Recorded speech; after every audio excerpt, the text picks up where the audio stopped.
और bank Nifty के इस चार्ट के अंदर देखिएगा, ये जो पॉइंट था हमने कहा था अगर ये ब्रेक होगा तो नीचे 48,200 की तरफ प्राइस दिखेगा आपको। अदरवाइज जो ये कल का आई था ये ब्रेक होगा तो 49,900 की तरफ का प्राइस दिखेगा। देखिए मार्केट ने आई ब्रेक नहीं किया, और जो ये कल यहाँ पर हमने बताया था अगर यहाँ पर आई ब्रेक होगा तो आपको इस प्रकार से एक डब्लू पैटर्न का ब्रेकआउट होता हुआ दिखाई देगा, जिसकी वजह से हम 49,900 का टारगेट रखा था। लेकिन मार्केट ने देखिए इस आई को ब्रेक न करके जो ये हमने मान रखा था कि ये मेन सपोर्ट है उसको ब्रेक कर देती है आ करके। ये ब्रेक होने के बाद हमने आपको टेलीग्राम चैनल के माध्यम से इन्फॉर्म किया कि कंटिन्यू सेल साइड में बने रहना है। और तो टारगेट देखिए 48,200 का जो टारगेट था वो मार्केट ने कहीं ना कहीं अचीव करवाया है। कल की रणनीति क्या रहेगी? कल है बैंक निफ्टी की एक्सपायरी, और बैंक निफ्टी की एक्सपायरी के अंदर देखिएगा फ्रेंड, इधर देखिएगा इस कैंडल का लो है 48,088। इस लो को हमें ध्यान में रख के चलना है। यहाँ पर ऊपर से ट्रेंड लाइन भी इसलिए ड्रॉ की है कि हम इस ट्रेंड लाइन के जरिए अभी डाउन ट्रेंड में हैं, और इधर है 48,088। अगर कल देखिए थोड़ा बहुत गैप डाउन हो या 48,200 के पास इस तरह से प्राइस दिखे और इस लो को ब्रेक न करे 48,088 के प्राइस को, और कहीं इस तरह से प्राइस आपको नीचे की साइड से यानी कि आज का लो ब्रेक हो और 48,088 ब्रेक न, जो कैंडल है green candle hourly time frame के अंदर, ये लगभग इसका प्राइस है 48,300 का। 48,300 के इस प्राइस के ऊपर अगर प्राइस निकल जाए ना फ्रेंड, थोड़ा सा भी 1 मिनट की क्लोजिंग लेना बेस्ट, आपको तेजी देखने को मिलेगी। और तेजी के टारगेट क्या रखने हैं, सबसे बड़ी बात यह है। देखिए बिल्कुल जो सेफ ट्रेडर हैं उनके लिए टारगेट अभी 650 का ही रखना है, 300 से 650 की तरफ का, 600 से 650 इस रेंज का रखिए पहला टारगेट, यानी 300 पॉइंट का ही अप साइड में टारगेट रखिएगा फ्रेंड। 300 से 600, 650। अगर 650 के भी ऊपर आपको प्राइस सस्टेन होता दिखे ना, तो ही आपको अप साइड में बढ़ना हो, और अप साइड के आपको टारगेट वापिस से 49,200 की तरफ दिख सकते हैं। 49,200 की तरफ का हमें सेकेंड टारगेट रखना है। ये है हमारे तेजी के लेवल फ्रेंड।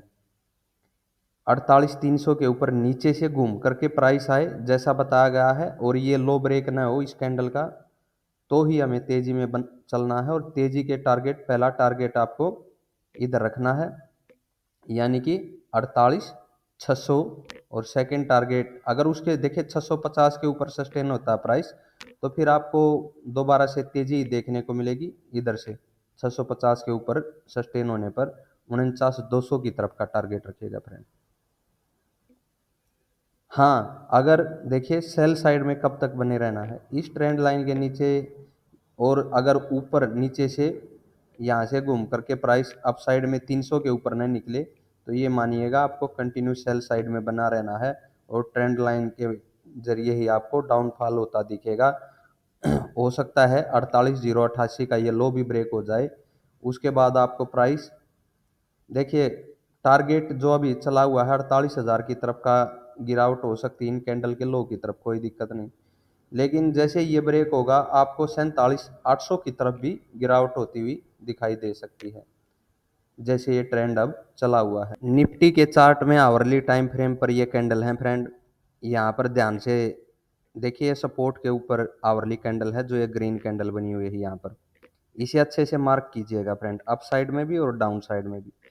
अगर कल फ्लैट ओपनिंग मिले या गैप डाउन ओपनिंग मिले, उस केस में क्या करना है, फ्लैट और गैप डाउन में अगर ये लो ब्रेक होता है तो हमें कंटिन्यू सेल साइड में बना रहना है फ्रेंड, और टारगेट 2200 की तरफ का पहला टारगेट रखिएगा। इसके भी नीचे अगर प्राइस निकलता है ना, 2200 के नीचे अगर प्राइस निकल जाए तो आपको 21,900 की तरफ का फल देखने को मिलेगा फ्रेंड। यानी कि इस कैंडल के नीचे हमें कंटिन्यू सेल साइड में बने रहने की जरूरत रहेगी, क्योंकि ये सपोर्ट के ऊपर कैंडल बनी हुई है फ्रेंड।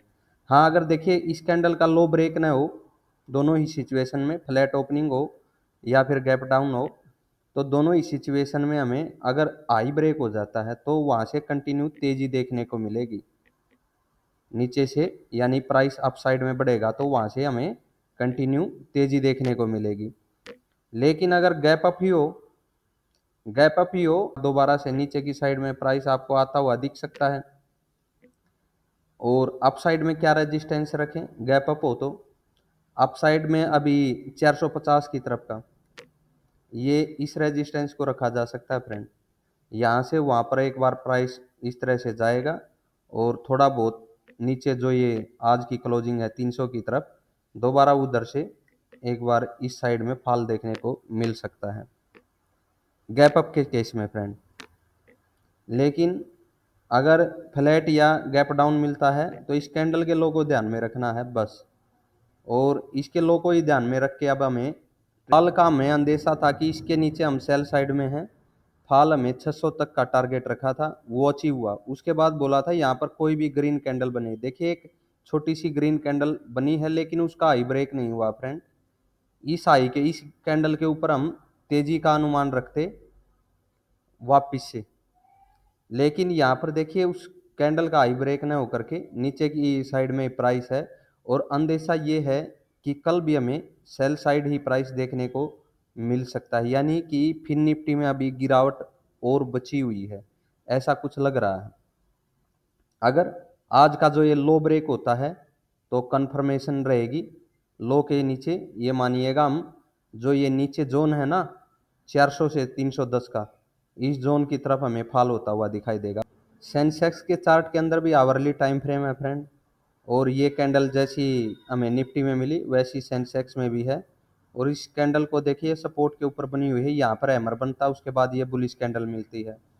अगर देखिएगा कल फ्लैट या गैप डाउन मिले या फ्लैट ओपनिंग भी हो और ये कैंडल आवरली टाइम फ्रेम में अप साइड में ब्रेक हो तो यहाँ पर हम कंटिन्यू तेजी का अनुमान रख सकते हैं। टारगेट रखिएगा 850 की तरफ का पहला टारगेट, अगर 7400 के भी ऊपर सेकंड टारगेट 7400 का, ये अगर इसके भी ऊपर सस्टेन होता है प्राइस तो ही हम बड़ी तेजी दोबारा देख पाएंगे 74,400 और ऊपर के टारगेट।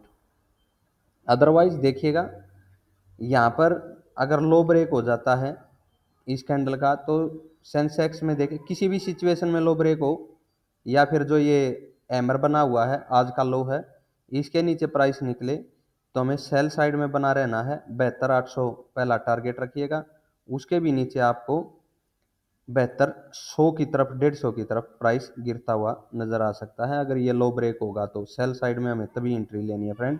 और इस ग्रीन लाइन के ऊपर वैसे हम तेजी में हैं।